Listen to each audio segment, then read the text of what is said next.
Wonderful. All right, everybody. Welcome back to another episode of Jorge's Isolation Podcast. Thank you, everybody who's listened so far and seen the videos or whatever your preference is of watching or listening. Thank you so much.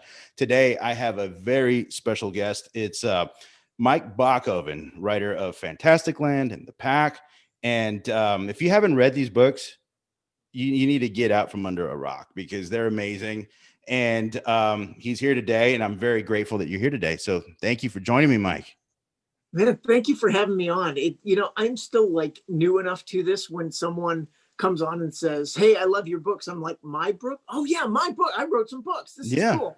So no, it's like I'm still in that kind of new puppy, wide-eyed phase. So yeah, I appreciate you having me on, man. This will be great. What's I honestly I don't know or remember how I even stumbled upon Fantastic Land. That was the first book I read, but I did, and I'm very glad. Like I've been racking my brains, like going back in time to say, like, how did I find out about this book? And I'm really glad I did. I think it was on Instagram because they have a lot of bookstagram people, and Yeah. I follow a bunch of them. And I think I might have stumbled upon it there, or I heard Rebecca McKendry on Shockwave's podcast talk about it. And so I checked it out, and it hit so close to home. Like it was too real. I'll tell you why. Like it was a book that I read. I guess it might have been in 2018. It was that winter. Yes, it was the winter of 2018 when I found out about it. And when my wife and I first got married, and she followed me up to New York, that was right when Sandy hit, Hurricane Sandy. And I remember on like the second day we were walking around, we didn't have power, and the neighborhoods didn't have power. And we were living in Jersey City, so right across the water from Manhattan. And I was looking around the neighborhood, and I could see just something in the eyes of just people standing outside. And I told my wife, I was like, you know what? Just give it 2 days, and I guarantee something's going to happen if we don't get electricity back. I just feel it. I just had this feeling. Sure enough, within a day, we had curfews in the neighborhood with the cops going around because they were starting to hold people up. They were robbing people for phones, even though we didn't have any electricity and stuff like that. And so, I started thinking about that. And it was also, I think, the year before, in like 2017 or 2016, we had gone to Disney. And so the two combined, and I started thinking about this. It was just like, this is just so real, and this is so spot on. And for those that don't know what it's about, it's just basically a hurricane meets Lord of the Flies times Yeah. 10. People are like, they compare it to Lord of the Flies, which I'm like honored, but Mhm. my aspirations are not nearly that literary. It's like people are like, oh, it's like Lord of the Flies. Like, no, that book is a work of literature. It's like I'm writing genre fiction. It's like Yeah. I'm making ooey gooey horror movies over here in my head and then writing them down. But it's like, yeah, that's the closest. It's like that or Battle Royale. I get both of those. Mm-hmm. Like I'm flattered to be mentioned in the same sentence as Battle Royale because yeah, that was part of the inspiration, definitely. Yeah. So how did it come about because of that, or is it because you took a trip to Disney? Because it was just like it was real. Because I it was so fresh in my mind because I had just gone to Disney like recently, like from reading that. Yeah, you nailed it. It was a trip to Disney. Okay. So I'm 43 right now. And Okay. so I started my career late, right? Right. So when I wrote it, I think I wrote most of it in 2015, sometime in there. I think it came out in 2016. So maybe late 2014, early 2015. And we had just been to Disney. And I'd always wanted to write, and I come from like a journalism background, and right now I work at a museum where I'm the marketing guy, so I'm writing all day, right? So that's part of my gig, and I've always wanted to have books. And as I was creeping up on 40, I figured I better do this, Hmm. or I'm going to die and have never done it, and I don't want that, right? so Yeah. so that so that was where my brain was at. But then we took this trip to Disney, and when you were in Disney, like, did you look around and think, how could this go wrong? All the time. Yeah, All the time. because it's such a big, massive operation, right? Yes. All the And time. so that was where my brain went when we were walking around. I'm like, man, this could go wrong in so many ways. And the fact that it doesn't is kind of a miracle. Yeah. And so we get back from Disney. I'm on the treadmill one day, and I do this thing when I run on the treadmill is I listen to music and stare at a wall because it kind of forces you to be creative a little bit, right? It makes your brain work to distract yourself from how much pain you're in. And some song clicked with the Disney memory, which clicked with World War Z, and here we are. And that was those were kind of the inspirations. And then I started writing. We can get into this a little bit, but what I did was start kind of like feeding chapters to a friend of mine as I got them done, and she was like, "Yes, keep going." And then then the agent, and then the book, and then the rest of it. So yeah, it was a process, but it started at Disney, definitely, because so much could go wrong in that place. Always. Oh, and what I liked about it was that you took something that was obscure. Like you could have done the easy route with what could go wrong at Disney, where it's the park is running and something happens. Somebody's messing around with the equipment. So patrons of the park or people, visitors are getting, there's a serial killer in the park. You could have done that sort of thing. Or you could have done what freaked me out the most. And I hate crowded spots. That's one thing that killed me about New York was being in like trains and stuff, like sardines. And that's how it is at the end of the nights or in the beginning, where if something happened or you're stuck in a park and people are stampeding out of there, it freaks me out. I don't like that. And what you did was you took something where no one would have thought of while there was already another disaster happening outside of the park. So that's one of the key things was that this was is very visual, the story. Like, and you mentioned, you hit it on the head with the World War Z. It was written exactly in like a documentary style format where everybody's telling their tale or their side of the story. And what helps it so much is that every person's view pushes the story forward and the next person picks up from where that came off. It's like, well, that's when things started happening, or like he shouldn't have shot that person at that point. Or it's just like then like they keep going, and it's from every point of the park, and it's like these it's like the Warriors almost. It's like the Warriors. Yeah. But it's just like you're surviving. Exactly. The Warriors book was really nice. Yeah, I definitely owe Max Brooks like a really nice bottle of wine or something. Yeah. Because I basically lifted his format, a little bit. But the thing that I dig about the format and why I did it that way and why I think it worked for this story, it's like, to be honest with you, I've tried to do it in other books and it doesn't work quite as well. So the story lent itself to it, is that the unfolding just gets worse and worse and worse. Yeah. And the thing that I like to pat myself on the back way too hard is that I enjoyed that that as it went, you go back and you question whether or not the first person was telling the truth or not, right? It's like, oh, is this person full of it, or is this person making sense? And the more I think about like the story, and it's like I've gone back and not to pat myself on the back too hard, but the audiobook, if you haven't listened to the audiobook, there are two actors who do that, who just do a phenomenal job of like voices and stuff. And I was going back to listen to it going, wait, I didn't intend that.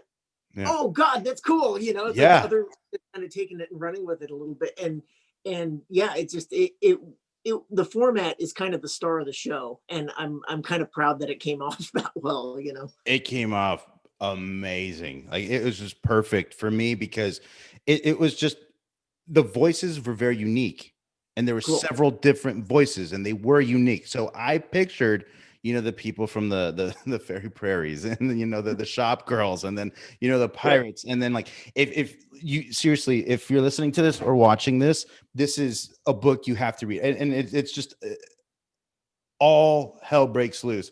And even now honestly, I think this is a book that people should read now as we're going into possible lockdowns. If you want to get freaked out or anything like that, read this book. You're going to get freaked out even more. Personally, I think it is. I told my buddy Seth about this because he was asking me, he's like, hey, you read quite a bit. And I try to read as much as possible. And he's like, do you have anything, any suggestions of what I should read? I was like, Fantasticland.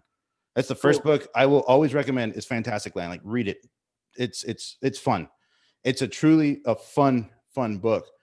And it's just like one, it goes from 0 to 100 really quick. That's what I like about it. And it doesn't stop. and every, like, I remember when I was reading it, I was between, the acting jobs. I just couldn't put it down. I finished it in 2 days. And Cool. I stayed up all night reading it because I needed to finish this. I needed to see what was happening. So good job on that. And you said you got started late in life writing. Yeah. Did Yeah. you always want to write books? Yes. The metaphor that I use is I've got a whole laptop somewhere full of first chapters. It's just books that you start and just never get going, Oh, And I know. you've got a kid. How old's your kid? She's 18 months this week. In Oh, 2 days. In 2 days, man, she'll so be 18 months. you're in the thick of it right now. See, I've got two kids right now. One of them is 17, the other's 13. Oh, wow. And so you go back 5 years when they're 8 and 13 or so.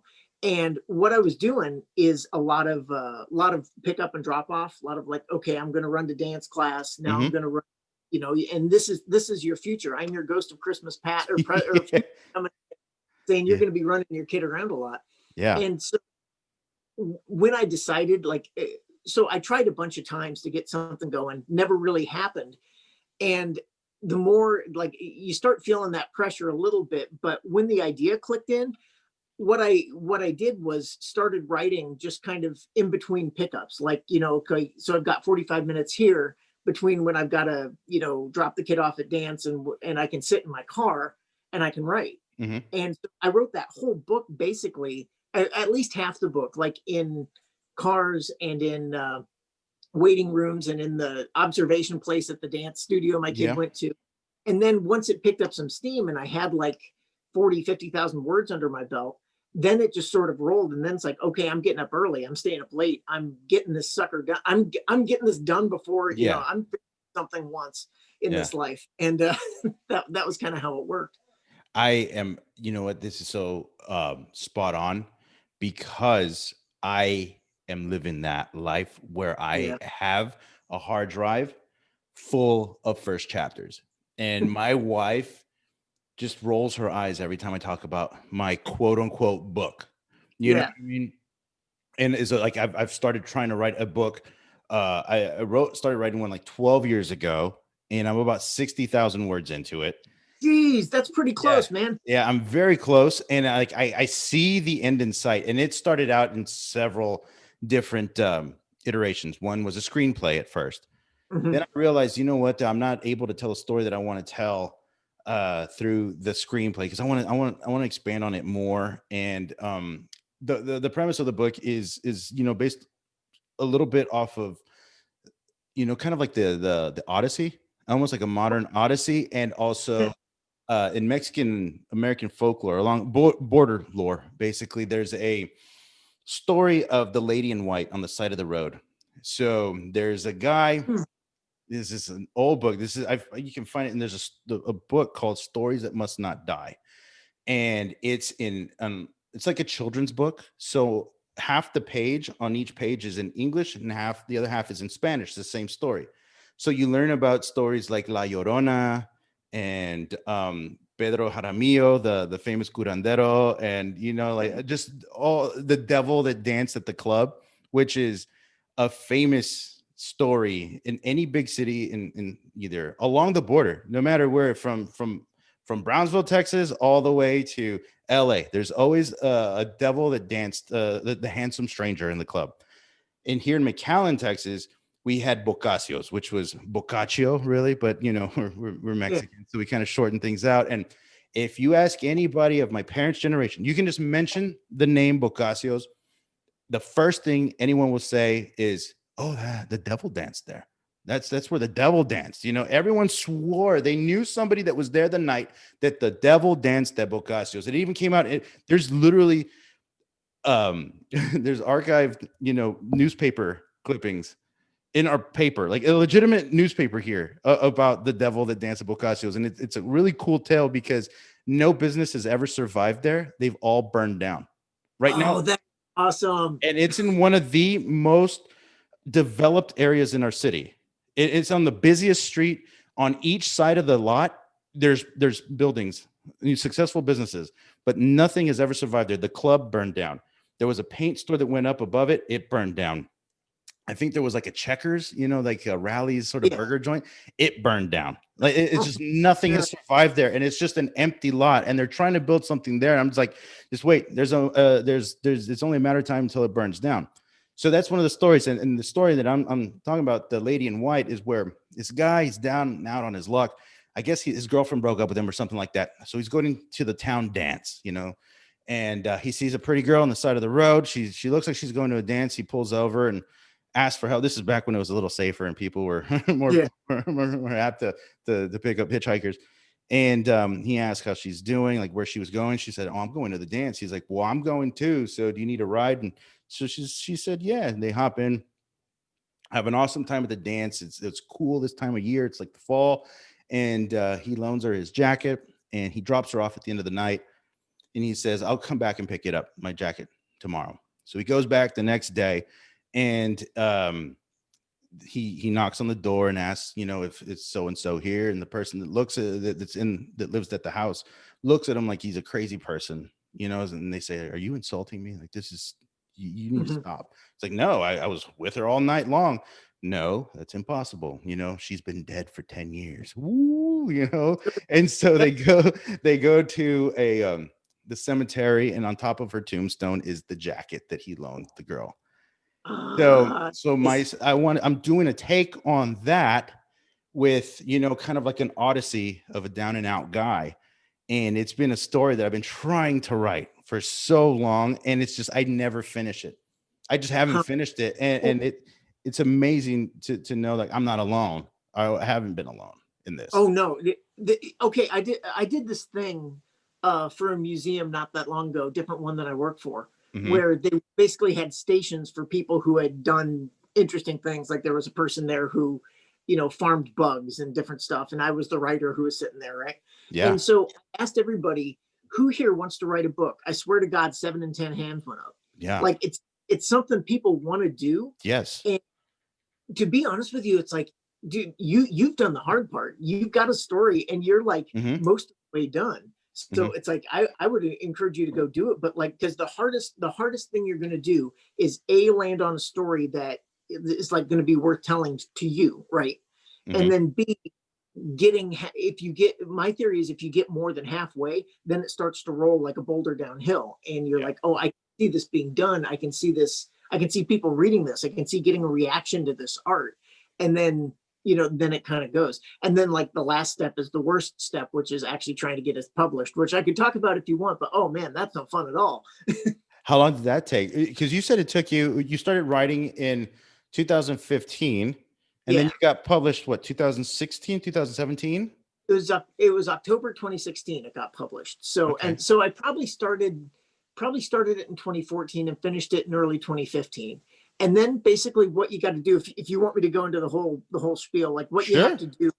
Okay. Once the thing that sucks about writing a book and getting it published is step one, write a book. And that sucks because you are not guaranteed of any success beyond that point. Yes. So it's like you've got all the work before you even like get your foot in the door. So, okay. So you've written a book.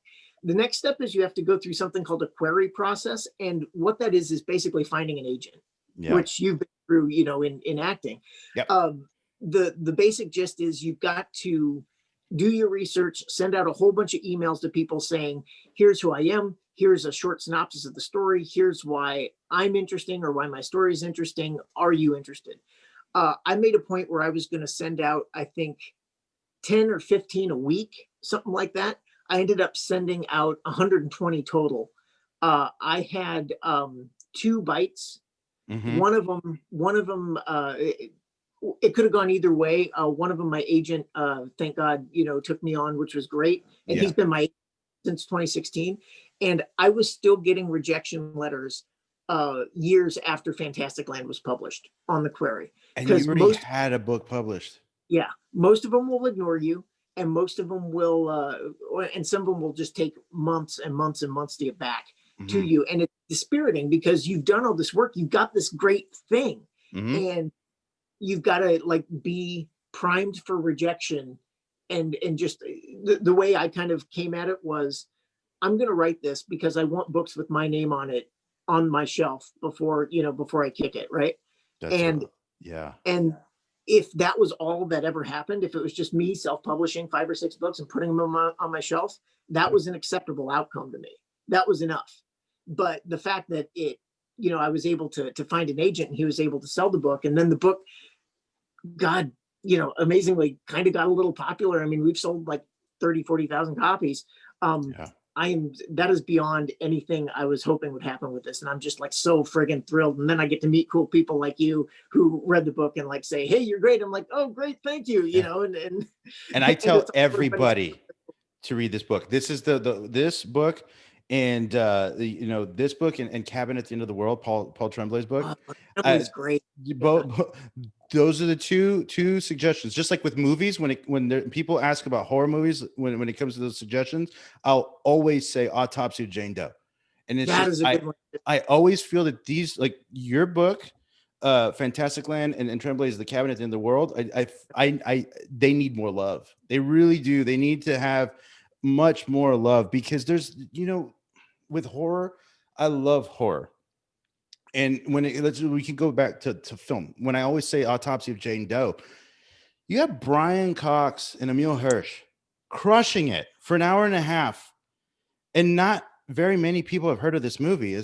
How is that possible? You have studs in a movie directed by a great director, and it's just, it blows my mind. And so I always have to push that, because with movies, it's always, it's the Blumhouse thing, or at the A24, Robert Eggers, or, Ari Aster, they have something. They're great. Robert Eggers is one director I would love to work with. It'd be interesting to see his process. But when it comes down to people always complaining about, oh, there aren't any original ideas. You know what I mean? Or especially in my business, in TV and in film, when it comes to like horror movies, that's the one thing you hear. There aren't any original ideas out there. Well, there are. It's just they don't get the love that they deserve. And I feel the same way when it comes to horror novels. There's a lot of great writers that aren't being seen, because if you go to, so in Barnes and Noble on Union Square, I was so upset. I was pissed. One day to the next, 1 week to the next, they got rid of the horror section completely. And they got rid of the horror section. It was like on the 3rd floor, and it was like right there. Wait a second. Yeah, 3rd floor. It was that one shelf, and it already had one shelf, and half of it was taken over by Stephen King, which I'm a huge King fan. I mean, I think everybody is a King fan, but there are more names out there other than Stephen King. And that's the one thing. It's kind of like he has the monopoly on horror. When people say this is your gateway into horror, and I'm like, well, there's other books that maybe aren't as long and dense that you can really get into. And that's why I push for you. Like, there's you. I always push Tremblay. I push Anya Alborn. I'll push. I don't know. Anya Alborn, she wrote The Devil Crept In, which is a very interesting. She has some very interesting books. I don't know if I will consider Caroline Kepnes horror, but she does write that kind of creepy. That the books You and Hidden Bodies. It's basically it's just the working man's American Psycho. And I think it's better. They're more entertaining, because the same way Joe thinks in those books is the way I make fun of improv people too. Like in Hidden Bodies, when he's making fun of improv people, that's how I feel about improv people. They're annoying. Like, it's just like everybody in New York, if you want to be funny, you have to go to UCB, and everybody's taking a class at UCB, or they're part of the pit, and it's like, meh, what I mean? But that's really cool about your vision. Like you wanted to write something, whether you published it or not, and that's really inspiring to me, because I do get what you're saying. It's like you want to see your stories played out, or read out. I think that's a great thing. Okay, can I go back to something real quick? You were talking Absolutely. about at the beginning about like Instagram horror communities. They're great. They are great. Those people are dedicated. There are some people there doing. I've been a horror fan all my life. I'm like an old school guy. I'm like, I the old monster movies and some of the old just stupid Mhm. gory slasher stuff, 70s and 80s and some of the stuff in the 90s. But man, there are people there who do the good work for horror. And like, if Oh, you are interested in horror, it's like you don't know where to start. Go to Instagram and like start going horror writers events, or just mhm. however you can get into that, Yeah. because there are some great communities there. Yeah, like But Nightworms and Mother Horror. I yeah, love Bradley, my buddy Bradley. I love this pod. He does a lot of the horror reviews. It's amazing the amount of that's where I found. I think I swear that's where I found out about Fantasticland. I saw the cool. cover with the carousel on Yeah, it, which yep. is And I great. had to fight with my editor about that, because it's like I'm like, okay, do you know Grady Hendrix?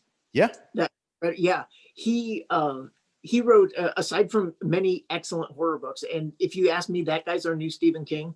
I mean, yeah, just some of the that guy just pumps out quality stuff over and over and over, and I am super envious of his yeah. productivity, uh, and his storytelling. I mean, Horror Store was Hmm. one of my favorites I read last year. It's just the Yeah, best. But he wrote a book called Paperbacks from Hell, which is yeah. all about, Paperbacks from hell. Yeah. yeah, all the old gory covers. And it's like I Hmm. kept talking to my publisher and my editor when it got time for Fantasticland. I'm like, that's what I want. I want like a gory old school cover. And it's like, no, we're not going with that. Thank you for your input though, which is cool Yeah, because they were right at the end of the day. yeah. But yeah, I'm a big fan of that stuff. I actually I just stumbled upon, speaking of Stephen King, there's the King Cast, the podcast. Yeah. Who does that? Like old birth movies, death people. Yes. Uh, yeah, Brian Collins, and who's the other one? I I'm forget. I'm blanking on that. I just stumbled upon it, but it is Mhm. the birth the birth movie's death. And they were talking about that exact thing about the book covers, was that most of the time when people were drawn to Stephen King, what made him popular in the 80s was that people saw those creepy covers, the book Yeah, covers. And I remember it, lurid and gross, and yeah, yeah. it had the hands crawling out of the creeping out of the sewer. Remember that? Mhm. And then I remember when I was younger, it was like when I was 17, 18, I guess my mom's brother, my uncle left a bunch of books at my grandma's house. And one of them was a first edition hardcover of The Stand. Ooh, And I don't that would be know worth some. where they put that book. It's gone. And I'm so mad. Yeah. So mad. Oh, that's Oh man, and it terrible. was yeah, it's where they had the guy with the Mhm. like the sickle going out, and they had like Yep, the and the kind white of guy with the sword, and yes. yeah. Oh, Oh, so angry. So oh, angry. that would be good. That would have been good. But yeah, yeah. I mean, that's the thing. Is like King is. I mean, he's just my kid and I, who's 17, we have fights because she's not a Stephen King fan. I'm like, how can you not be a Stephen King fan? She goes, because he writes too much, and we have this back and forth. But like, that is a great place to start. And Hmm. Stephen, I'm sure, is appreciative of you reading his books. But I Yeah. guarantee you, Paul Tremblay, or if you don't know Jeff Strand, like look up Jeff Strand or some of Okay. the other authors out there. They are a lot more thankful for, for you reading their books, because they man, that's one of the best byproducts of writing Fantasticland and Pack, is that I was able to kind of like dive headfirst into these communities and meet some of these people. And like Yeah. on Twitter, I've had a Twitter exchange with Tremblay, and he's great. He's a dude who, I work, and I have a day job, and I parent, and I write books, and it's like Yeah. he's in the same boat I am, and that's awesome. Yeah. It's like finding other people who are like, Yeah. okay, kids are in bed, time to kill some people, and then just start typing. Yeah. Like Ex- that's he's a math teacher, isn't he? yeah, he's math or science or something. Yeah, That's he's got a full-time day job.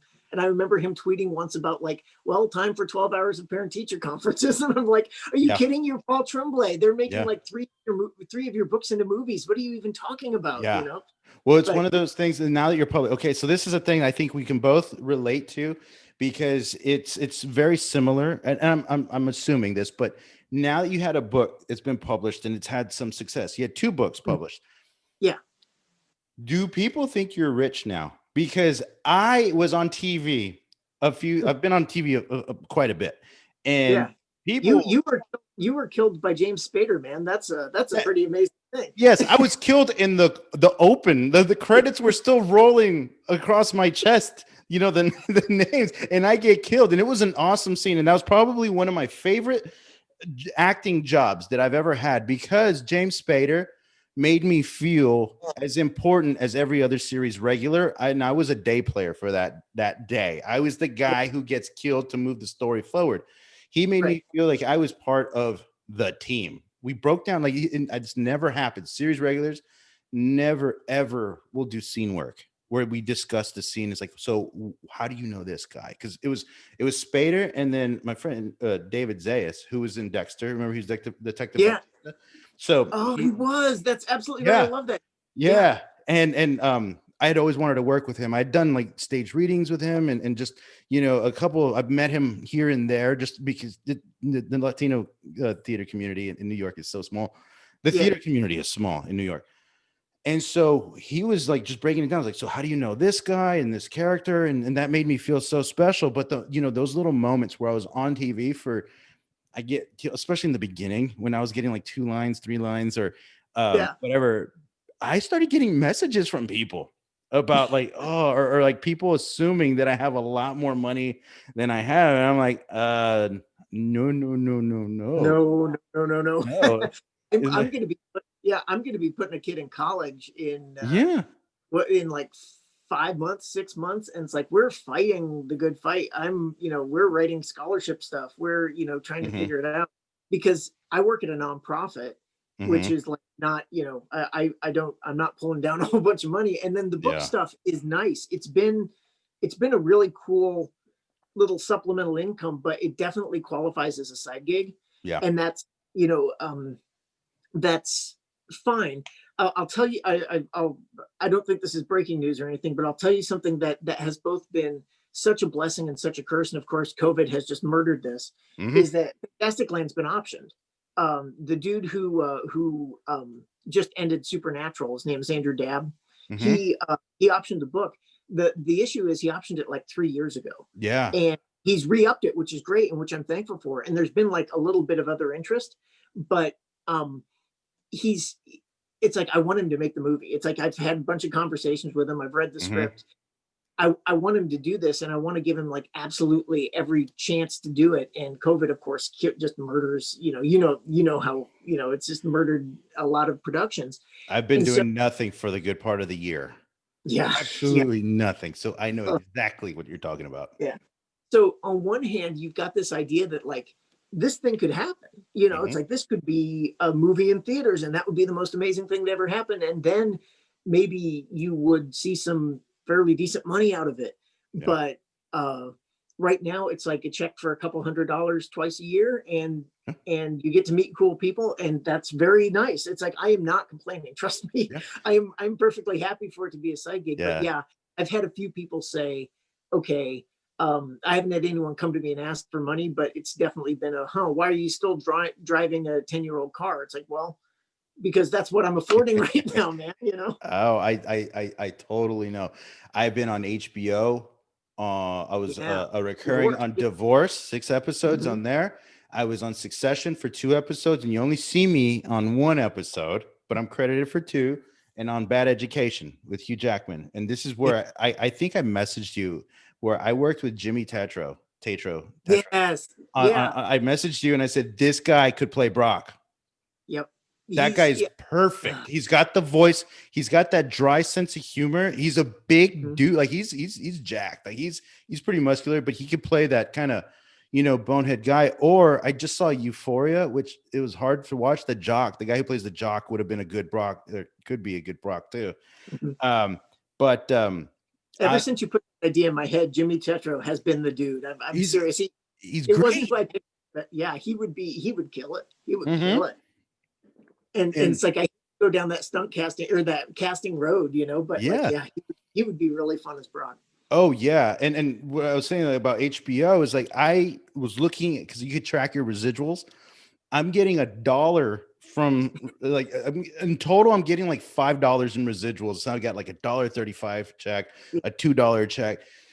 Yeah. Like I need to work too. And I get it. I always wondered that because I also had a buddy who did he was a phenomenal athlete when we were in high school.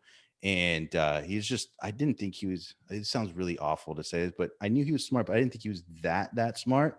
But Yeah. he graduated law school in Notre Dame, and he ended up writing a horror book called Fate's Past.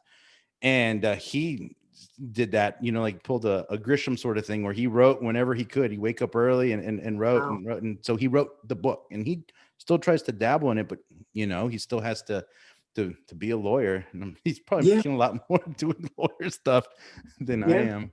But and there are some people who make it work. Like I mentioned, Jeff Strand, who legit is one of my favorite horror writers because he is he's trying to do the same thing I am. It's just like we love genre, we love horror. Like we're just going to dive in and like dig our hands in, right? Yeah. And he makes it work like through how does it like almost he's got a publishing deal, but it's also like part of a self-publishing thing, and he's got enough of a following to where he makes it work. And it's like they're just if you're good and if you push, you find a way to do it. But it's like I'm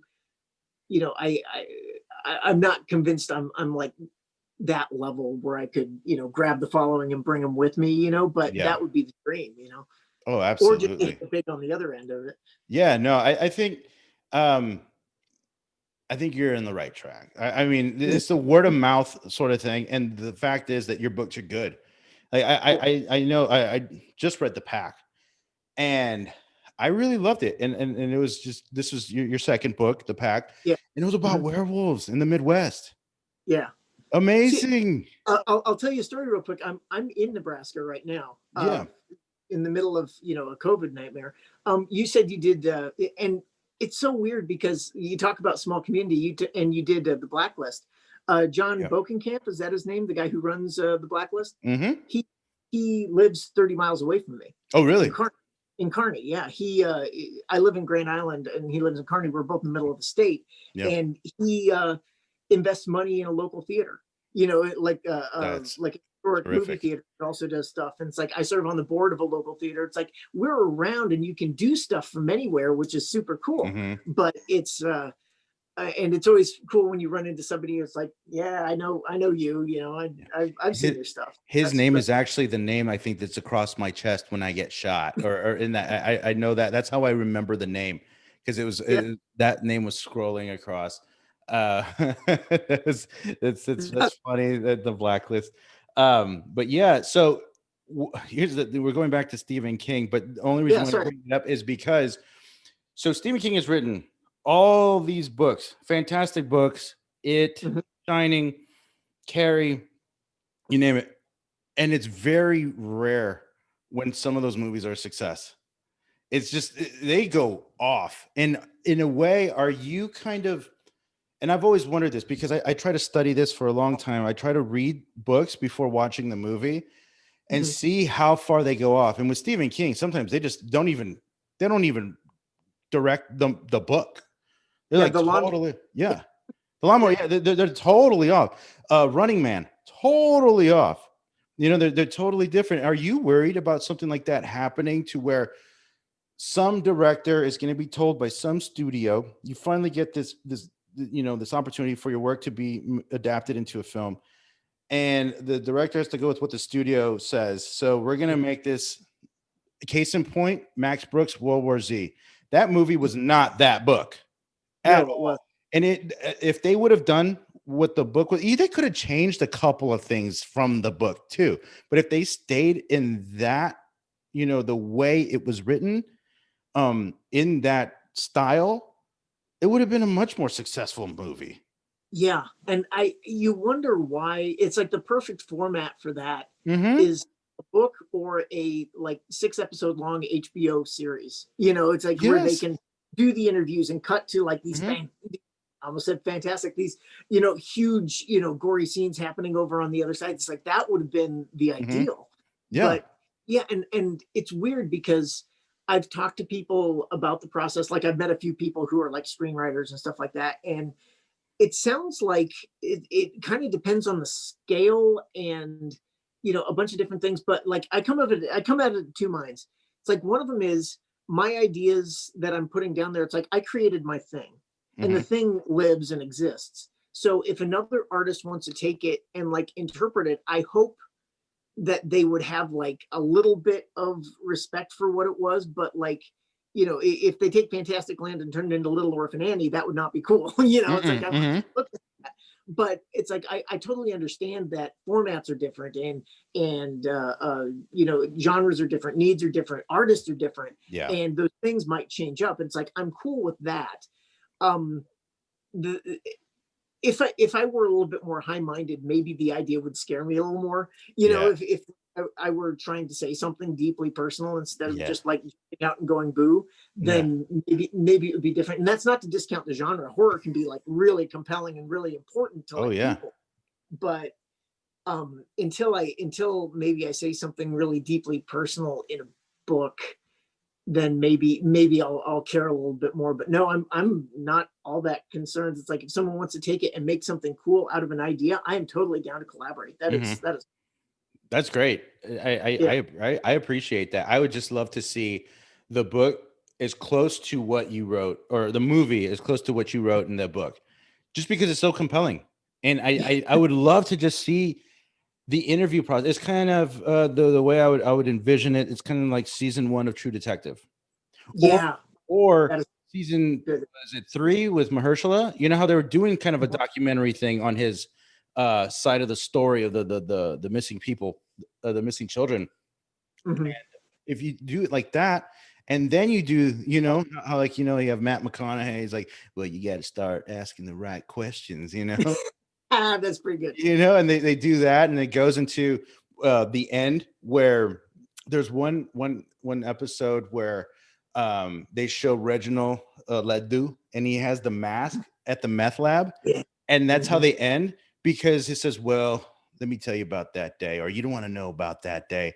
And then it cuts over back to like the 90s, and Reginald Ledoux is in his underwear and the tighty whities with just the exactly, and that's how it ends. That is how it's like, well, then you had what was the name of the it was like that creep that they thought it was with the circus people. You know, it's like this, like there were 2 solo people that were like serial killers within the park of your the warthogs. Yes, the warthog. Yes, you have them, and it's just like it cuts to like, and then there was something else, you know, and then you show these people creeping in the park. You know, can I tell you something? Can I tell you something real quick? It's like you told me how I mentioned how you get to meet cool people. Let me try to show you. This is my office. I've got a warthog poster. Oh, wow. With the hotel. Yeah. So that's a piece of art that like somebody sent me. And I'm like, dude, can I print that off and put it on my office? And they're like, yeah, go ahead. So it's like, yeah, that was really cool. Is sick. Yeah. Something like that. Yeah, please do. That is sick. I need something. I need something on this wall right here, because I'm sitting under my wife's Stars Hollow wall from Gilmore Girls. That's cool. I have something cool is like this poster right here. Connected here. That is the blueprint, one of the original blueprints for the bear trap mask in Saw. Oh man. Yeah. Where'd you get that? So my wife works in the performing arts school. She's an assistant director of admissions, and one of her coworkers, her dad, that he did all those props. Those are his blueprints. So that's what he does. Awesome. He does all those blueprints for. He created the bear trap and several of the other torture devices from Saw and other tons of horror movie stuff. So it was really cool to get that one piece of art there. I would have that in the background but it has a super glare. Yeah. No, that trap I think introduced a generation of kids to movies that weren't fucking around. You know what I mean? Because if I remember that movie right, doesn't that bear trap snap that guy's head basically? And I remember watching it going, I haven't seen that in a mainstream horror movie in a long time, and this is good. You know, this is gonna melt some. Oh yeah. I like that one. Those two, was it Lee Whannell and James Wan, became masters of the franchise, because they started spawning off. Well, you had the Saw franchise that they did. Then Whannell is taking the reins and running with the Universal monsters now because of the success with the Invisible Man. And if you watch The Mhm. Invisible Man, you remember there's that scene. Did you watch it, the new one? That was a good flick. So good. And remember, there's that scene where they're outside of the jail or the prison, and she had that fight. I think she stabbed him with the pen, and there was several moments Mhm. where she should have shot him, but she didn't. And they're running out in the parking lot, and they escape right on the fence as they're leaving. You could see the Jigsaw. His face is on the Oh, spectators on really? the fence. Yeah, just like as an Oh, homage, like, oh yeah, cool. we're throwing our stamp on that. Then they have the Conjuring I love those movies. little. Oh, they're so great. I love it. And I Yeah. like the fact that he's going to take over. I think they're doing more. I'm not sure which ones are coming out. I'm not sure if it's the Mummy or Jekyll, but they're doing more. Yeah. Were you No, you I'm all of. Oh, I man, I like the Saw movies. I love. A lot of people will hate them, especially the as it goes into the fourth and fifth ones. But I think the first two are pretty solid. They're Mhm. really good. I Well, will watch the original one over and over again. It's brilliant. yeah. I'm of the philosophy that like you've got to be pretty inept or pretty offensive to lose me when it comes to horror movies. Yeah, It's like same. I'll watch most stuff. It's like it's like Yeah, I'll go from the price. I'll go to all the all the old slashers. Like I've got another poster up there that's Return of the Living Dead, which might be my favorite movie, which is a terrible thing to say because really. it's trash. It is such great trash. It is my favorite trash. It is Hmm. trash. Smells like a rose. It is the best. Yeah. And you know, I don't know. There's a certain breed of people that I kind of count myself among, where it's just like, yeah, okay, let's sit down. So what horror movie are we watching? Oh, we're not watching a horror movie tonight. Okay, I guess. It's like Yeah. that's me. And Yeah. that's where I came from. And I was drawing Freddy Krueger on my books when I was in second grade. It's just that's just me. See, I was afraid of Freddy Krueger growing up. You were. I was so scared. I was a chicken shit when I was a little. I was such a chicken shit when I was a kid. I was scared of everything. I was scared of firecrackers. I was scared of everything. But when I was in elementary, I got into these books. Well, everyone got it. The Scary Stories to Tell in the Dark. Yeah, yeah. I have those now for my kids whenever they're old enough. When my Mhm. daughter's old enough, and also that Stories That Must Not Die I was telling you about. That's a cool concept. Yeah, the authors, and it's a hard book to get a hold of. I don't know Mhm. why, but it's such a hard book to get. I kind of stole mine. I took it from somebody. But the author's name is Juan Savajo. I don't know how to say it. It's like Savau or Savageau. It's Savageau, almost like a French, like, go tiger, Yeah, you know what I mean? yeah. And it's really good. It's good folklore, and it helps. It asks questions at the end of the stories too.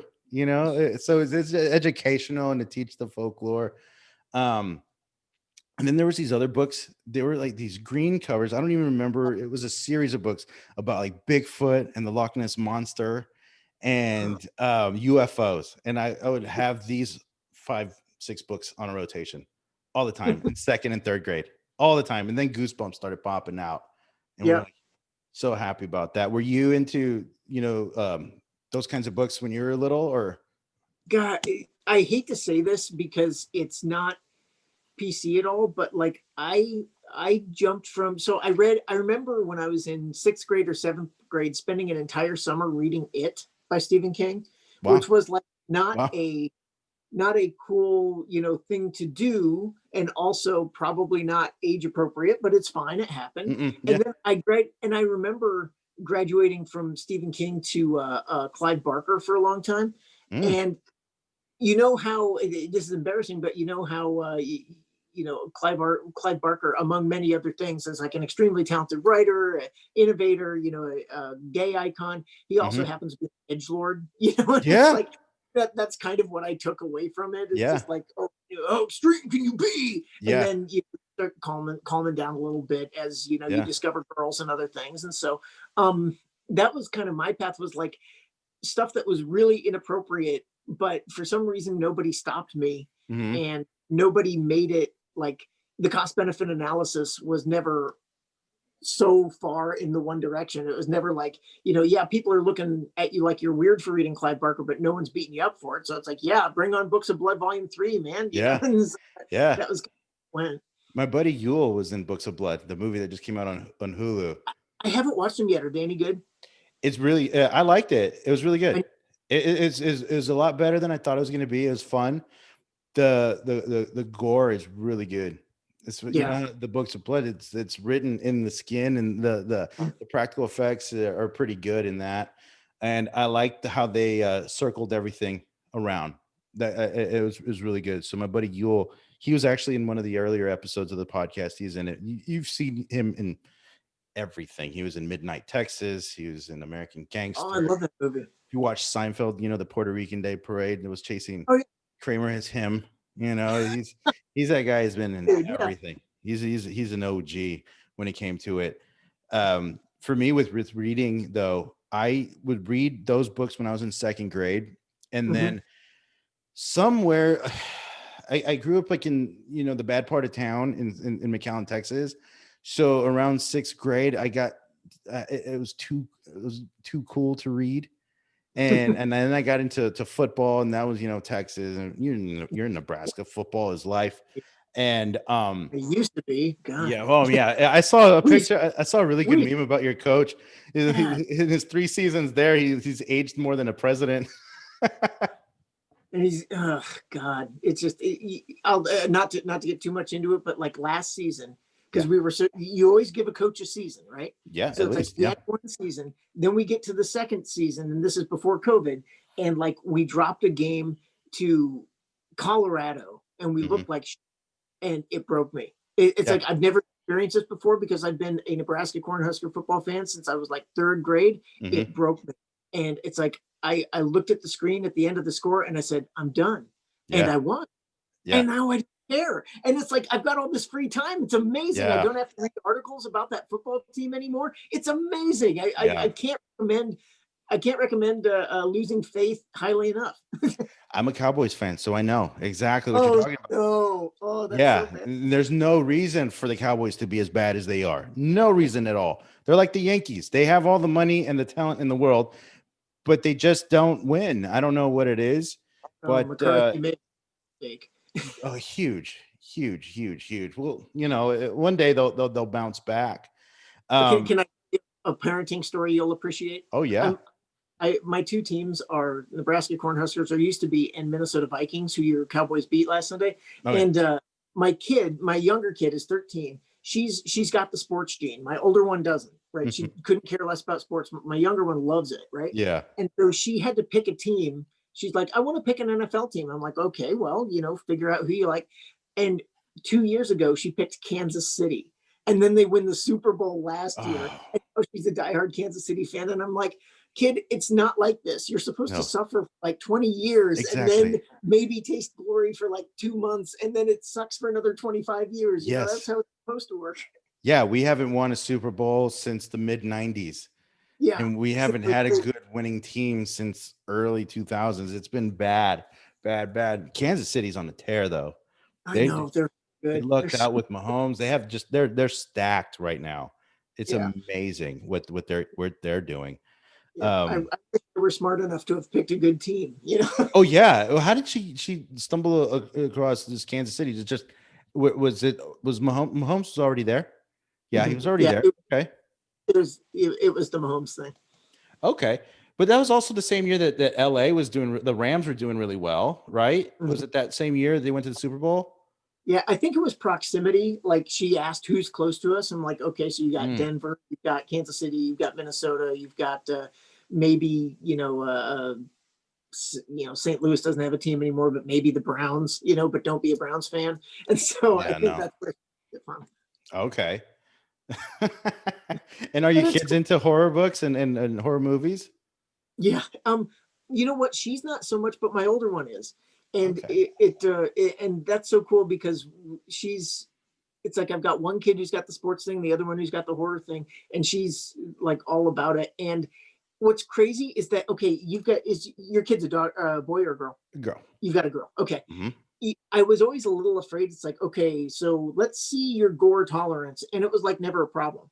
Mm-hmm. Like, Okay. not, it's like I started showing her stuff and it was like, oh, this is fine. And then I'd step it up and it was fine. Then and then we're watching, what did we watch? This Halloween, or a couple months before Halloween, we watched Texas Chainsaw for the first time, which I would argue Ooh. is one of the most important American movies ever made, right? And Yes. it's those movies that people talk about it and they're like, oh, I saw this incredibly gory thing. It's like, no, you didn't, dude. It was in your head. It's not Yeah. that gory movie, but they do such a good job, you know? And Yeah. so she at and was like picking stuff out of it and picking out shots. And I'm like, yeah, Yeah. we got it. Got another one. I own that, the 40th anniversary edition, the Blu-ray.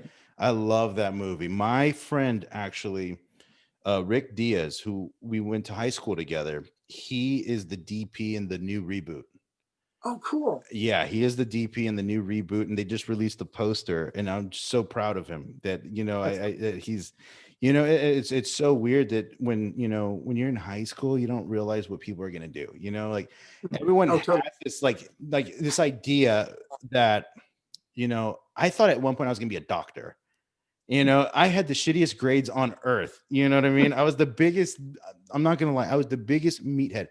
I was going back and trying to tell you, like, when I was in elementary, I read, and then I got too cool for school, and I stopped reading in high school. I stopped. I didn't start reading books again. I truly did not get into reading until I was about 23. Yeah. I really was not a reader. There's people that were lifetime readers, and I regret not being a lifetime reader because I'm playing catch up on everything. Everything I'm playing catch up on. And I knew I always wanted to tell stories, so I Yeah. How'd never, that get to? exactly. Like how did I get to acting? Yeah. So this is me being a meathead. So when I was in high school, I was a junior and senior. I took a drama class, and my drama class was a blow off class. And we would play cards, we'd take naps. Mine was because I went to two high schools. So the first 2 years I went to one here in McAllen Memorial, and they had the 8-period setup, where it's like 8 periods a day. Well, I transferred over, no problems or anything. It's my mom switched districts, and I thought, you know what, how many, I had no beef with anybody. Like, I had friends in both high schools still to this day. Yeah. And in my other high school where I went to junior and senior year, they had 4 periods. So it was like block scheduling. So it's kind of like more geared toward preparation for college. So you get used to every other day classes, or, hour and a half classes. So they're longer. And my drama class was the fourth block. So the last one of the day, right before football practice or track. So I would either take naps, we would play cards. It was just an easy A. And my college football dreams were shattered with my shoulder my senior year. And I kind of did the bonehead thing where I thought I wanted to party and drank and got into all sorts of trouble. I was so in my wild oats, let's just say that, in my early 20s. Oh yeah, we've been. Well, I did go into I went into to freshman year undergrad, right out of high school, and that's where I got the idea of wanting to write, because I would just in my essay, what do they call it? It's like the intro to Like writing. the admission. Oh yeah. Yeah. The intro to writing classes. I'm blanking out on the actual name of it. My teacher recommended me to creative writing just because I would never stick to the prompt. My prompts would go off in a more creative tone rather than like following the prompt. And so she recommended me to creative writing, and I wanted to write, but then I dropped out and did the whole thing. Well, I realized in the real world, I hated it. I was working at a call center for DirecTV, and I was like 22, 23 at that time. And I was just working with people that had like 4 kids, and they were making maybe $9-10 an hour. And I was just realizing like this could be my future, and I didn't like it. And there's no offense to those people. I mean, they're doing what they can with what they have. But for me, that wasn't for me. And I knew I wanted to do more. So I saved up. I got back into school, but I realized when I met with my advisor that my GPA was like a 1.2. awful. Yeah, it was just I really had screwed the pooch, and just I needed to mature in those years, and so I needed to come up with a plan to get myself back on track to actually graduating and getting a better GPA. So I went back into my toolkit and I realized what was I good at in high school and what was a good easy A, you know? Sure. Yeah. So I took Practice. an exactly. I took an acting class. I was like, this has got to be my easy A. I need to get this GPA up. Well, in that class, that's when we had to audition for, the university plays. That was part of the requirements. We had to break down scenes, and it was just kind of a basic acting class, but it was enough to ignite that curiosity for acting. And so I kind of ran with it. And then 2009. So this was like 2006 when I got back into school. I graduated high school 2001. So you can see I took the long road. Yeah. And 2009, they were doing a production of Mice and Men. And I said, you know what, this is the one I'm gonna really prepare for. Like you hear about in fabled stories where Daniel Day-Lewis, he's in character 100% of the time, or so Yeah. and so lost 40 pounds. Well, I prepped for Lenny. I was like, I'm gonna be Lenny. So I read that book. I read the book and I read the play two Nice. times each. And I just did everything I could. I lost 44 pounds. I got strong as possible because I'm 5'10, so I'm not Yeah. tall, but I'm down in South Texas where no one's tall. You know what I mean? We're just short Mexican people. Now these kids are huge now. I couldn't have done that No. now. I don't know where these kids get their size from. But I was a strong guy when I was younger. These kids are just animals now. I don't know. They put creatine in the water. I don't know what they do. But that when I did that performance, that's where I fully immersed myself into the role, where I Mhm. got into character, and it kind of transported me into a place where I was like, this is home. I need to do more of this.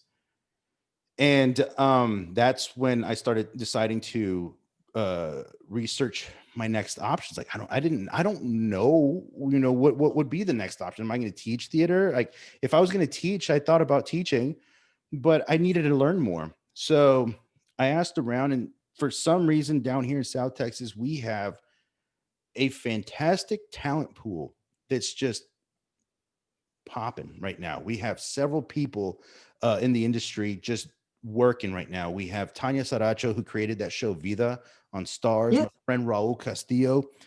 He was in Looking. He's this coming year. He's got like 7 movies coming out. He's got like Army of the Dead. He worked with Zack Snyder. Real. Yeah, Dave Bautista. He's in the Guy Ritchie movies. He's got all these movies coming out. And just another friend of mine, David Barrera, he was in this show called Generation Kill on HBO. And I asked him for advice, and he said, you should just look into a grad school, and that would provide you with some opportunities, like showcase opportunities at the end of your education. And so I Yeah. did, and I got into a school in New York. And I was very fortunate where I booked my first commercial as AT&T with the Yankees 2 weeks out of grad school. Nice. And it slowly snowballed. It was 6 months later, I did a New Jersey Lotto commercial. And then 2 months later, February of 2015, I did Louis. Oh, great. Louis, I worked with Louis. Pretty Um, great. yeah, is great. Pam Adlon, she was working on that. And so I got to work with her later on. Again, she cast me in a play. And so we worked Oh, twice. that's cool. Then I did a show called The Characters on Netflix, which was no one's ever heard of. And it's kind of like a sketch show with Lauren Lapkus, and Bobby Moynihan from SNL slaps me with money. And everything just starts snowballing. Yeah, it just starts snowballing. I did Mr. Robot, got edited out of that. It was my first like Oh, milestone. Like I got edited out of something. And so yeah, that's where I'm at. And it was during that time though, when I went back to when I was in undergrad, like 2006, I was wanting to write again. And one of the reasons why I haven't finished, I think why I haven't finished is because a couple professors made me insecure, made me feel insecure about the writing. I think because they were insecure personally. You know sure. what I mean? One was just an arrogant guy who thought he was better than everybody. He told me just to read more books. I actually took that to heart. Like started reading more books because he said, you need to read more books and it'll show in your writing. So that's why I Yeah. started reading a lot. Another one I think was just judging me for writing, trying to write. Cause I wrote what my book was, the beginning of a book as a short story, and it was like 20 pages, and they refused to read it because it's like, well, this is a monstrosity of a work. It's too much to read. There's a literal professor told me that. And another one told me because my writing was awful because I kind of dicked around with my grammar Sure. and literature. Sure. Uh, but they said they put up on the projector board, the little overhead, my Yeah. essay, and said, do not do this to me again in front of the class. Just embarrassed me. And in a way, it embarrassed me, but it gave me a motivating thing to write. I just need to finish it. You know what I mean? So that's one of the things. And when I hear about your story, like saying that you want to write something, whether you get it published, whether it sells 10 copies or 10 million or 10,000 copies, you've written something that's yours. And that inspires me to want, like, I need to do that too. Well, let me commiserate with you for a second Yeah. then, because that was really shitty what that professor did, because it's It like, was awful. what are you doing? That's Yeah. not helping. But like, since Fantasticland, okay, I wrote Fantasticland, I wrote Pack. Pack had a little bit of an issue because my editor got fired in the middle of it. Oh no. So the feedback I get most about that book is that book's not edited very well. And it's like, yeah, that's true. But it's like, I'm hoping you're looking at the story, but there are some grammar mistakes in there, and it's like, for some people that's a deal breaker. Cool, that's on me. I didn't do as well as I could have. Since then, I've written another book that uh, I kind of say is like Green. Do you know the movie Green Room? With yeah, Yeah, I love Anton that. Yelkin. Yeah. I Yeah. called it Green Room only stand up comedy instead of a punk band. Oh, I So it's love that yeah, so story. like a guy upstairs, like the comics are downstairs in like this pit of a green room, and the club owner is upstairs. Club owner goes crazy homicidal, starts killing people. Comics are trapped in the basement. Game on. That's the book, right? Yeah. I wrote it, and my agent couldn't sell it. Got some very nice rejection letters, some really, really nice rejection letters. But at the end of the day, I've got a book sitting in my drawer, and that's fine. And that's cool because, like I said, like, it was about me doing it anyway. And I've just finished another book that I sent to my agent. And the first thing he wrote back was, I got to back up a second.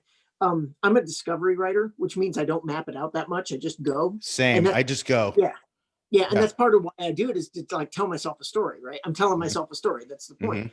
So he wrote it back and says, this has the stink of discovery writing all over it. See if you can fix it. So it's like, I don't mind getting punched every now and then. Yeah.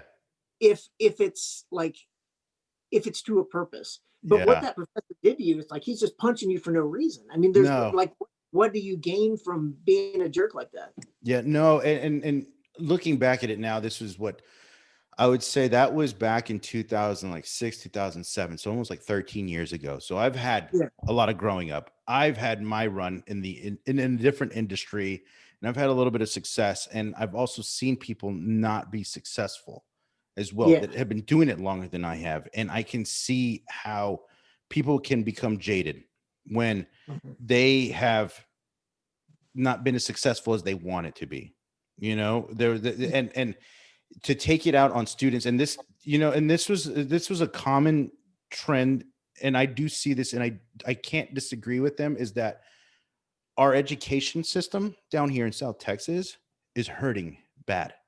It's very, very bad. We're one of the least educated counties, Hidalgo County, one of the least educated in the nation, and people are going into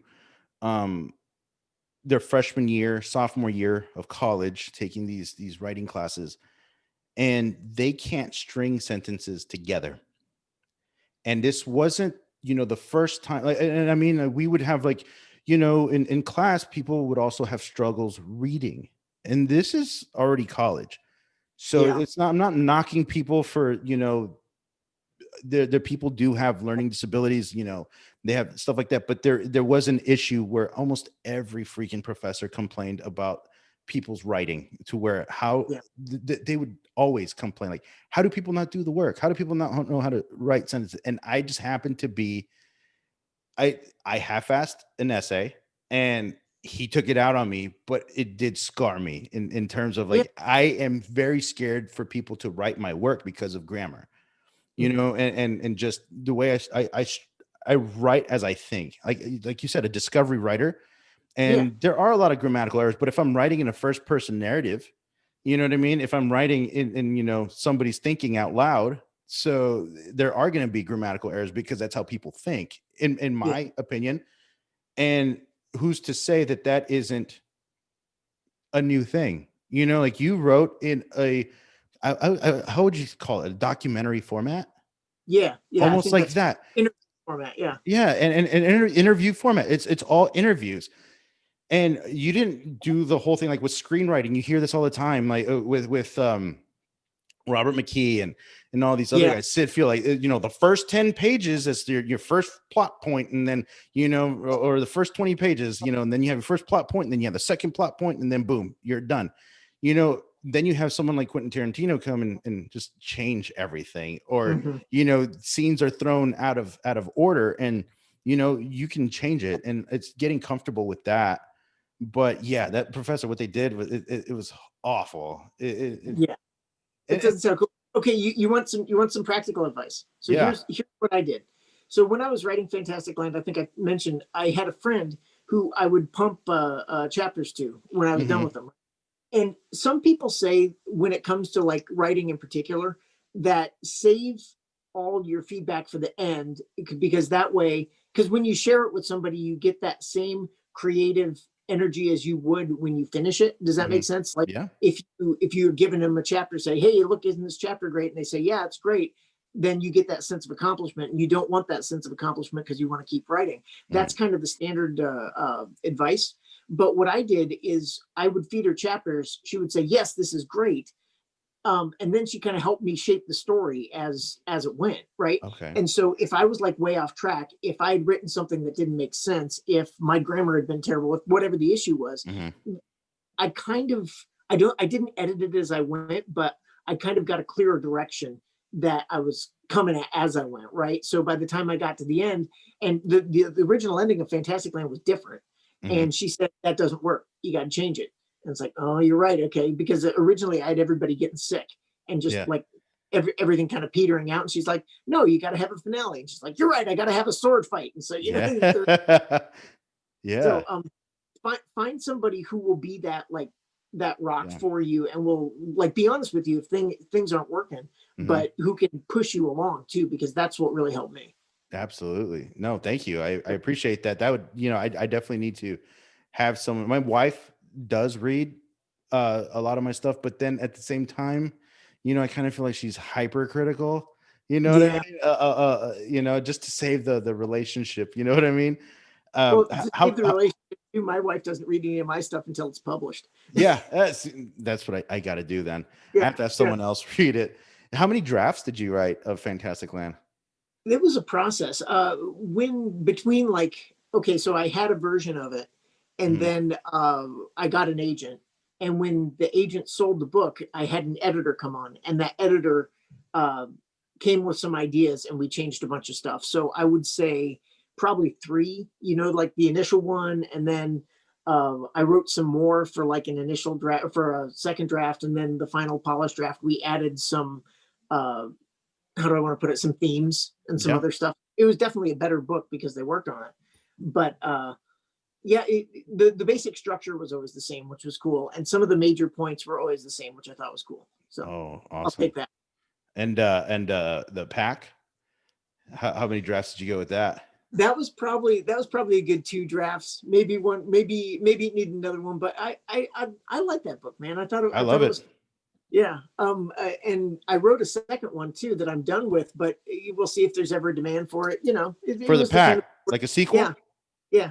I have Okay, I had a 5 book arc kind of planned out, and if it had taken off a little bit, I was going to write 5 of them. And I've got 2 done. And it was okay. I mean, I enjoyed writing it. It was cool. Mike, Uh, I see eye to eye with you on that, because what I was, because I listened to the audiobook version this week just Yeah. to refresh it in my mind.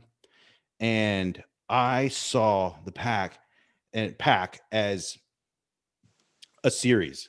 And every year, every season, something else could happen to this pack of wolves. And it reminded me of Sons of Anarchy in a Sons of Oh, Anarchy sort so of cool to way. hear. Because you even had the Irish werewolf. That's exactly what I wanted to hear. Thank you. It was That was awesome. exactly the Sons of Anarchy. I see you have a Jax.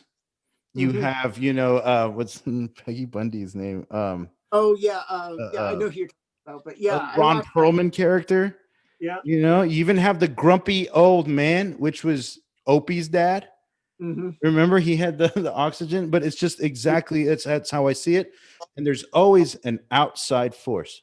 Whether it was it I'm blanking on the name. Um, Oh, see, for Sons of Anarchy, Stander. yeah, yeah, You my have favorite. you have them, and then there's always someone else. What if it's a competitor? What if is someone Yeah, is trying to like be the competitor? You have Moderna and Pfizer, they're fighting for a COVID vaccine. What if it's something like that? You know what I mean? yeah, There's yeah, a lot, and then there's also the maturity of if Dilly could be like Jax from Sons of Anarchy, where he was thrown into this in the first season of Sons of Anarchy. Well, Dilly was finding himself yeah. within this pack, you That's know so awesome. Thank and you. and then every year he grows until he becomes almost like the boss, the alpha. hmm You know what I mean? I I had see this playing out either on a Netflix or a AMC or something like that. It would be perfect. that would be a lot of See, fun. this is why I want to get famous enough to like sign off on this and say we're gonna make this, because I really do like it. Even though it's also the setting is so much different than anything. What's in Nebraska besides Children of the Corn? Yeah, You know what I it, mean? It gives is a new breath of life. I remember when one of the things that I hated when I was in New York, and I hated it, was you could be from anywhere in America living in New York. Like I'm right. from South Texas, or you're in Nebraska, and you could live in New York, and you're a writer, and like say if you're a playwright, especially for some reason you can have this whole life experience living outside of New York, but when you get to New York, you write just for New York.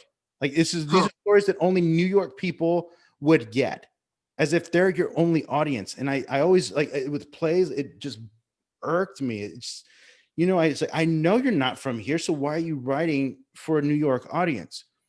I mean, if you want to have a bigger impact, write about what you know. I mean, Yeah. you have this whole part of middle America. It's like even if you write about Nebraska, someone from Kansas is going to relate to that, or someone from North Texas, or shoot, there's farmland all around here. It's just Yeah. it can expand into something more, and I really appreciate that. Even just writing about Orlando and Fantasticland, like who would have thought about like a kind of a knockoff Disney and Universal Studios that's competing with them, but they just built it in the worst spot. And it reminded me. And so here's another thing about Fantasticland. Yeah. There's a fun fact. I lived in Jacksonville, Florida for 2 years in Okay. 2006, 2007. And I learned that in Jacksonville, Florida, they never get hit by hurricanes because of wind patterns of the state. Weird. Yeah, they rarely will never have anything close to them because of wind pattern. This was the rumor that I heard. Everyone also knew Tim Tebow apparently when I was living there, because that's when he was in Florida. And everyone apparently knew Tim Tebow, but they also said that we never get hurricanes because of some wind pattern. They always go north or south. And sure enough, have you ever heard of a hurricane hitting Jacksonville? I've never heard. Never. Yeah. But Orlando's 2 hours south, and they could get hit by hurricanes. You Huh. know what I mean? Places south of Jacksonville, and that was one of the most fascinating things. And people going crazy during is that true? Like when you wrote about that, did you do research on that, seeing how like different communities would start? Because I did see that like people were going crazy after a little stir crazy with no electricity. I go back and forth on this because, like, initially when I'm sure you can relate. You've heard of this too. It's like, so when I'm in the cafeteria, a young wannabe edgelord reading Clive Barker, it's Mhm. like, yeah, I didn't get beat up every day, but it's not like I never got beat up, right? It's like, Mhm. it's Yep. so it's like I got bullied a little bit, like everybody does, right? Mhm. Nothing special, not a big deal. But like you take that and you internalize it, and like you start to recognize it in other places. So, and this is before social media. Like you go to a job and you recognize, okay, I know you're a bully, right? You go Yes. somewhere else, and recognize, I know you're a bully. You get on social media, when that becomes a thing, it's like, I know you're a bully, right? And You could so be in a college classroom and the professor's a bully. exactly, there you go. And so that was where like my head was when I wrote it. And Mhm. then of course you hear other things like, okay, Stanford Prison Experiment, where they Mm. put people in charge, and then they don't go crazy, but they have to shut the experiment down. And then you're like, oh yeah, that makes sense. But then you do more reading, and it's like, oh, the Stanford Prison Experiment has never been replicated. So it's, oh well, maybe people aren't so bad. And then people go buy all the friggin' toilet paper, and it's like, oh no, this would totally happen. And then Yeah. people are kind to each other for a little while. It's like, oh well, maybe it's not. So I honestly keep flipping back and forth as to Yeah. whether or not I think Fantasticland could happen or not. I think given the right set of launch codes, Yeah. the right amount of testosterone and desperation and Mhm. boredom and all the rest of it, maybe. Yeah. But I do know that I wrote it with bullies in mind, because it's like I've been there. Everyone's been there, Yeah. right? It's like, if Yeah. you've ever been bullied, you know that look, Yeah. that posture. So Yeah. it's like that's where I was coming from on it. I think even what I said at the beginning of this conversation is with the shutdowns looming Mhm. overhead again. It's in LA. It's in California. I would see this happening in California. I would have said maybe Florida a few months ago, but Mhm. California is really getting out of control. Yeah. And Gavin Newsom put in the curfew for 10 o'clock, and at 10 o'clock thousands of people were out in the streets protesting the Oh, curfews. So it's only a matter of time until yeah. something crazy happens. And with everything that's been happening in the US, well, I mean, a fantastic look at the Chaz situation in, was it Portland, Yeah. where they Yeah. had their own little community because Our little they didn't community, want yeah. to do with fascists, but they end up beating up their own people, and I think a person got killed. It's exactly what happened in Fantasticland. That's exactly what it was. There was Yeah. this experiment that they thought would work, and then it just backfires because humans start going primal. So here's a funny story.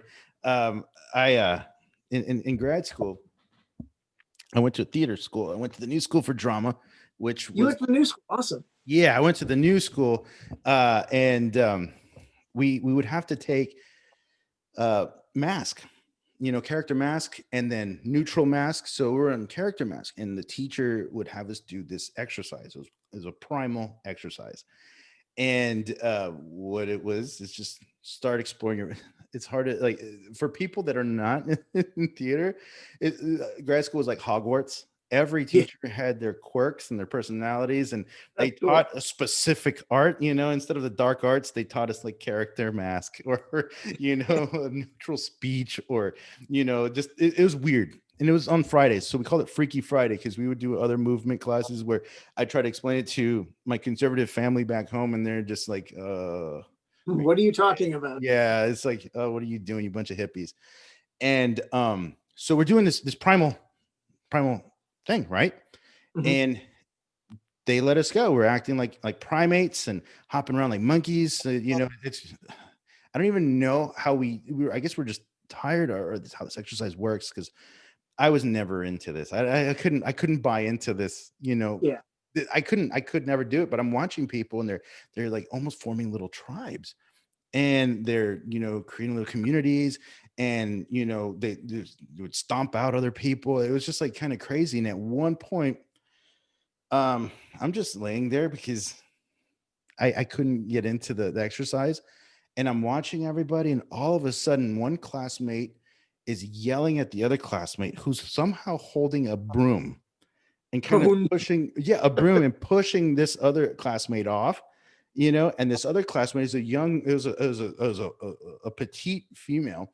She just had the anger of a lioness, and she was like, I'm gonna fucking kill you. And everyone just realized, oh, I don't think this is part of the primal exercise. The teacher, we look around, the teacher had left the classroom unattended while this was happening. And one student was trying to kill another student. And at first, I don't know, you think like maybe you just want to see how this plays out. You know what I mean? It's just, you can't go that far. Maybe they'll just say, oh, I'm sorry, we'll stop. Well, the person holding the broom didn't stop. They were still in character. They were trying to be Daniel Day-Lewis. I don't know what it was. The other one gets a trash can and throws the trash can at him. And I'm like, oh, wow, this is not good. And it's one of those things where if you put enough people in a room with no rules, no food. No rules. No rules they're locked in, isolated from the rest of the world who was destroyed by a hurricane. People are going to get crazy. Yeah. It's going to happen. That was one of the things I like the Brock Hockney line where he says, you would be surprised when people realized that no one was coming to hold them accountable. Just like the idea that once they realize that, then all bets are off. And it's like, I've been not to, okay, I'll go ahead and mention it. So I'm probably 20,000 words into the Warthogs, right? I'm trying to get the word. I'm not there yet. Yeah. Because even if it's a short story, that'd be awesome. Yeah, because I've tried this a couple times. It's like, I know who they are, right? Mm-hmm. And it's like I'm playing with these themes a bunch. Just the idea that tribes are like a powerful freaking thing, and even if the authorities are there, but the tribes think they can get away with it, they're going to try, it's like, it's that tribe thing. Yeah. So like, I've worked with kids in the past, and it's like, I've been to daycares. I remember one time I worked in a shelter, and it was where all the kids were, and we're trying to entertain these kids, and they would get really loud, and then someone would yell and they'd go back down, and they get really loud, and then someone would yell and they'd come back down. And I kept thinking, what if no one was here to yell? Would they tear each other apart? Yeah. Would they just keep getting louder and louder and louder? And then they would start yelling, and then they would start fighting, and then they would start biting. And then what would it, where would it stop? And it's like, I don't know, man, that's exciting. Yeah. So that's what I'm one of the few things I'm working on right now. So. Oh man. And you got anything else in the pipeline aside from that? So I've got another book that I'm trying to edit right now. And if you follow me on Instagram, I posted my board the other day of all the scenes. And that one is kind of more traditionally Stephen King-ish. The plot is, I was kind of inspired by a book I read by Hal Needham, who's an old director. He directed like Smokey and the Bandit and some of those. And he was a stuntman when he was younger. And I read his biography, and it's stupid, but it gave me an idea about a stuntman in the 60s who gets shot with an arrow, and due to some bad advice by a stuntman, right? And he survives, lives a whole nother life, becomes an old man, and later on stumbles across the dude who gave him the bad advice, and that other stuntman hadn't aged at all. So it's like, okay, so what is he? Is he a vampire, or a zombie, or what? And is like, so it's called Arrow to the Chest. I'm working on it right now. Yeah. And you don't know if it's going to be another book that I stick on the shelf, man. It might be. Yeah. My agent didn't dismiss it out of hand, didn't say, nope, this sucks, go back and write something else. So that's cool. So maybe it's coming in a year or two. Maybe it's not. It's hard to say. Here's what I think. I think it could be, no matter how many books you have in the drawer. I think we bring up Stephen King because he is the master of horror. Like he's the one name that's just synonymous with horror. Indisputable. And I have to believe he's got at least like 30 books in that have been shelved, because there's no way this guy, either that or he made a deal with the devil, because he cranks out books, and they're not tiny books, and they're out year after year after year, and sometimes 2 in 1 year. I mean, in the last 5 years, he had The Outsider, he had, the Hodges trilogy. What is it? The Mr. Mercedes trilogy. He had, and then he also wrote Sleeping Beauties with his other son, not Joe, but Owen. I didn't know that. I should have followed that. Joe's not bad. Joe is not bad. Joe's great, and that's he changed his name so he wouldn't go off the coattails of his dad. And then he also wrote If It Bleeds, and he wrote The Institute. It's just like, how do you do this? But I have to believe at some point along the way he wrote these books, or these books were those books that the editors or the agents say they're not strong. Well, you know what? Maybe they're not strong right now, but if just, you're in the Midwest state, and a barbecue state, low and slow. You know what I mean? Sometimes you got to let them sit in there and cook for a long time, and when they come out, they're going to be ready for eating, and that's what's I going hope to so. happen. No, I believe it. I love I love Fantasticland, and my buddy Seth. I have to say, we talk about this. He was so excited that you even agreed to do this, because I told him about the book, and he's like, you got to get this guy on the podcast. It's like, I know. I have to talk to him, and I'm so glad you did this and you took the time out. Like, I really, if I could be famous enough to help push your work, to get produced, I will. I love it, and I can't wait for your next work, and I'll continue promoting both books. Oh God, that's so sweet of you. Thank you. And man, I'm serious. Finish your book. Finish your book, Yeah. and shoot me an email. I'll help you Mhm. walk you through the query process. It's not fun. It's long and Mhm. arduous, but Yeah. it's like I hate to like sound cliche and stupid, but people need your voice. People need Mhm. everyone's voice, and just Yeah. get it on the page, get it out there. You've got something to say it. Yeah. 100%. Absolutely. And it goes back to hearing the stories, or seeing the stories that you want to see, or I want Yeah. to see. And people, going back, I said this earlier about horror, is there's no original ideas. People are always saying that. That's the one thing. Well, what are you doing about it, instead of Yeah. complaining about there not being any original ideas? Like, so I need to do something, and I really need to, like, my guest that I had in the next dropping next Monday, my friend Liz, Mhm. she we went to grad school together, and she does card readings, and I've never done anything Oh, like cool. this at all. Never done anything. She read my cards off the episode, and the first thing she says, like, you need to write. Like, that's one of the things that you need to write, and you have several things that are keeping you from writing, and you need to ignore all those things and just keep writing. That's what she kept saying, and it hit close. And then to hear your story saying that you did start late, like, what urged you? Yeah. Like, I mean, we're already almost 2 hours into this, but like, or an hour and 45 minutes into this. I'm But sorry, man. I'm no, talking to you. no, I'm you talk forever. I don't mind this Yeah. at all.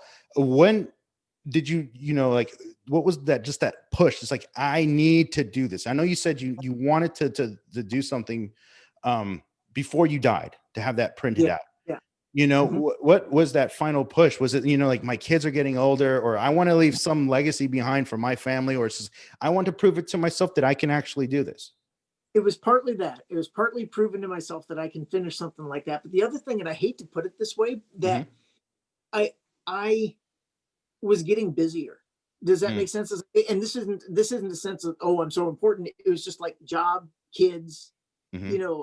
I serve on some boards. It's like I Mm-hmm. try to serve community if I can, stuff like that.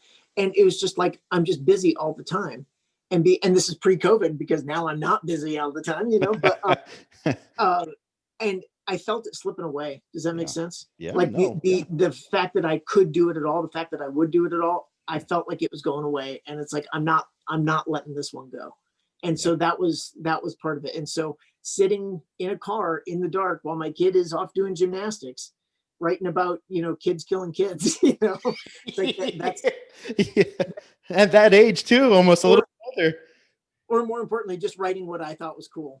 And Yeah. it's like, and when I did it, and I've heard it described like a tattoo. It was like, yeah, it hurt, but when I did it, I wanted to do it again. I want to do it again. I want to do it again. And I've written like 4 or 5 books. It's like I've got my shelf now, and whenever I write about a book a year. Whenever the inspiration grabs, I grab hold of it, and I try to write every day to knock out the book, like the Yeah. first draft, and then go back and fix it. But dude, yeah, just don't let it slip away. Just if you feel like it's inside you, if you feel like you need to grab it, find time in the middle of the day, wake up early, carve out time, guard that time too. Like, don't just Yeah. like say, okay, I'm going to write from 2 to 3. Make 2 to 3 your freaking writing time, Yeah. because Cement if you that don't in do there. that, Yeah. it's not going to happen. And just get it out there. Yeah. It's even if it never gets published, it's worth it to have that and say, dude, this is my book. And it's like, yeah, it's my book. That's Yeah. so much. It's so cool.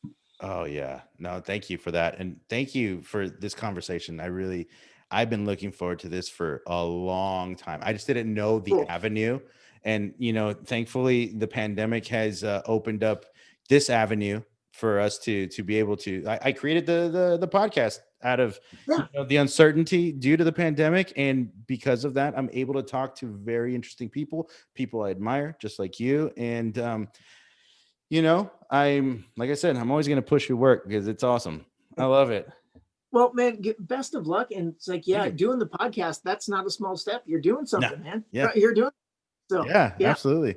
Yeah. Well, thank you. Can we reach you on social media? Twitter? Yeah.